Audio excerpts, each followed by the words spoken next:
तो hello student, मैं आप लोगों के लिए ला चुका हूं 2027 का समाजशास्त्र का मॉडल पेपर। और इस मॉडल पेपर को पढ़ लेने के बाद आप लोगों को और कुछ पढ़ने की ज़रूरत नहीं है, क्योंकि मैं आप लोगों को ऐसे ऐसे मॉडल पेपर देता रहूँगा। तो चलिए आप लोगों को फटाफट से निर्देश बता देते हैं। देखिए, समय रहेगा 3 घंटे 15 मिनट। नंबर जो रहेगा 100 नंबर का पेपर रहने वाला है, और सभी प्रश्नों को अनिवार्य करना और उनके अंक उनके समेत दिए गए जितना भी प्रश्न का नंबर है। प्रश्न 1 से 10 तक बहुविकल्पी प्रश्न हैं। प्रश्न 11 से 15 तक अति लघु उत्तरीय प्रश्न जिनका उत्तर 25 शब्दों में देना है। प्रश्न संख्या जो 16 से प्रारंभ है के 15 मिनट परीक्षार्थियों को प्रश्न पत्र पढ़ने के लिए दी जाती है। और गाइस, यहाँ पर 20 अति लघु उत्तरीय नहीं लघु उत्तरीय प्रश्न जिनका उत्तर 50 शब्दों में देना है। और 21 से 25 तक जो है लघु उत्तरीय 2 सेकंड टाइप के प्रश्न है जिनका शब्द सीमा रहेगी 140 शब्द। और गाइस, और उसके बाद है दीर्घ उत्तरीय प्रश्न जिसकी शब्द सीमा रहने वाले 250 वर्ड। तो चलिए ये आपको पहले बताते हैं। बहुविकल्पी प्रश्न में दिया है, डेमोग्राफी शब्द का प्रयोग सबसे पहले या सर्वप्रथम किसने किया था? तो यहाँ पर आपका ऑप्शन होने वाला है अचिले गोइलाइड, दूसरा ऑप्शन सही है। अगला है, भारत के पहले जनगणना किस वर्ष हुई थी? भारत में पहली जनगणना 1872 ईस्वी में हुई थी। आपका पहला ऑप्शन सही हो जाएगा गाइस। और अगला है, जाति एक बंद वर्ग या कथन किसका है? तो ये मजूमदार एवं मदान जी का है। भारत में सती प्रथा निषेध अधिनियम किस वर्ष पारित हुआ था गाइस? 1829 में पारित हुआ था।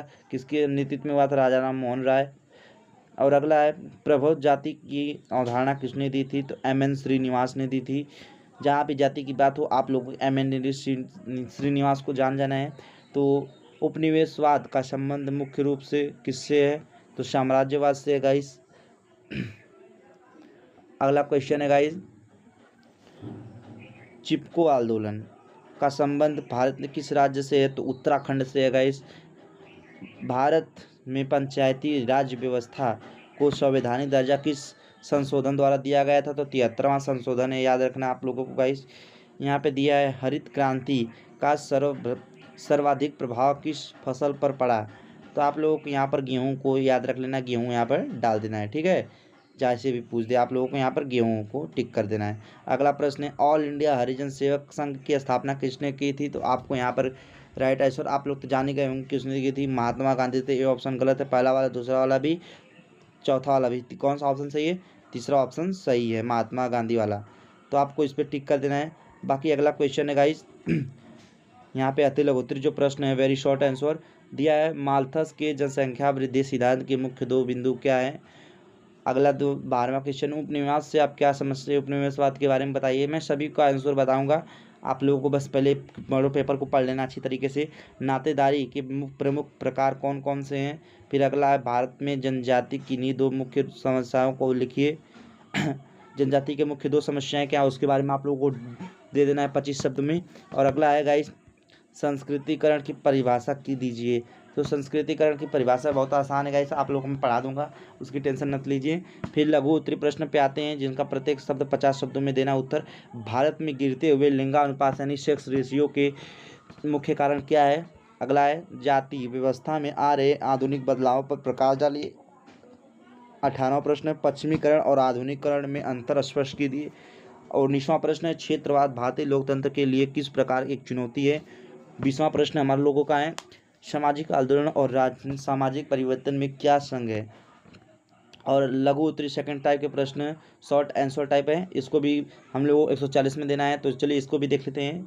देखिए यहाँ पे दिया है, संयुक्त परिवार की मुख्य विशेषताएं या प्रमुख विशेषताएं क्या है? आधुनिक समाज में यह क्यों टूट रहे हैं, इसके बारे में बताना है आपको। फिर अगला क्वेश्चन है, भारत में महिलाओं के आंदोलनों की उनकी सामाजिक स्थिति को बदलने के लिए क्या भूमिका निभाई है, बताना है आप लोगों को। भूमि सुधार से आप क्या समझते हैं? स्वतंत्रता के बाद में इसके क्या परिणाम रहे?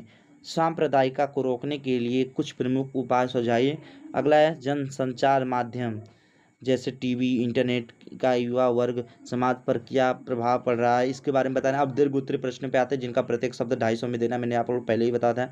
तो इसका है पहला प्रश्न यानी 26वां प्रश्न, भारतीय समाज में विविधता में एकता यानी यूनिट इन डिवर्सिटी की विवेचना कीजिए। भारत को एक सांस्कृतिक रूप से विविधतापूर्ण देश क्यों माना जाता है? ये प्रश्न नहीं आ रहा है तो आपको यहाँ पर अस्पृश्यता क्या है, इसके उन्मूल के लिए भारतीय संविधान और सरकार द्वारा क्या क्या कदम उठाए गए इसको कर देना है। लेकिन इन दोनों में से किसी एक प्रश्न को आपको जरूर करके आना है, कोई भी प्रश्न छोड़ना नहीं, याद रखना, नेगेटिव मार्किंग नहीं। जो भी आप लिख के आएंगे उसका नंबर मिलेगा आपको। हरित क्रांति क्या थी, इसके सामाजिक और आर्थिक प्रभाव यानी लाभ और हानियों का विस्तार पूर्वक मूल्यांकन कीजिए। आप लोग तो आराम से बता सकते हैं हरित क्रांति क्या है। चलिए मैं आपको कुछ टिप दे सकता हूँ। जैसे हरित क्रांति, देश में अतिरिक्त महंगे बीज आ जाना, बीज हाइब्रिड किया जाना, इस वजह से किसानों को नहीं मिल पा रहा है, तो किसान कैसे, मतलब बड़े बड़े किसान को तो मिल जाता है, गरीब किसान छोटे किसान को नहीं मिलता है, इसी वजह से।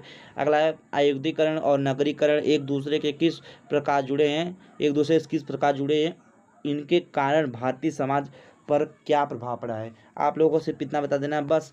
आपका लास्ट प्रश्न यहाँ पर आ जाएगा, 28वां प्रश्न।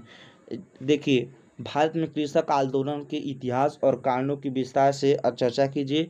पंचायती राज व्यवस्था से आप क्या समझते हैं, ग्रामीण समाज के विकास और महिला सशक्तिकरण में इसकी भूमिका का वर्णन कीजिए।